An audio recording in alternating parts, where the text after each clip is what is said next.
নিজের বাচ্চার কাপড় অন্যজনকে দান করার আগে 1000 বার ভেবে নেবেন। আপনি তো ভালো মনে করে মানুষের উপকার হবে এটা চিন্তা করে আপনার সন্তানের কাপড়, যেটা আপনার সন্তানকে পরিয়েছিলেন, এটা কয়েকবার পরানোর পরে যখন কাপড়টা দেখা যাচ্ছে এমন একটা পর্যায়ে চলে গেছে, অথবা আপনার সন্তান বড় হয়ে গেছে, কাপড়টা আর পরতে পারছে না, আপনি সেটা অন্যজনকে দান করছেন, অন্যজনকে দিয়ে দিচ্ছেন উপকার হবে বলে, কিন্তু এটার দ্বারা কিন্তু আপনার ভয়ঙ্কর ক্ষতি হতে পারে। বর্তমানে আমাদের এই দেশে মানুষকে উপকার করা বড় ধরনের রিস্ক হয়ে দাঁড়িয়েছে।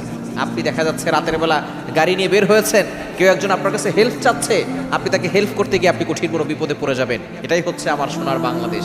সুতরাং আপনি আপনার সন্তানের যে কাপড় মানুষকে দিচ্ছেন, এর দ্বারা বড় ধরনের ক্ষতি হতে পারে।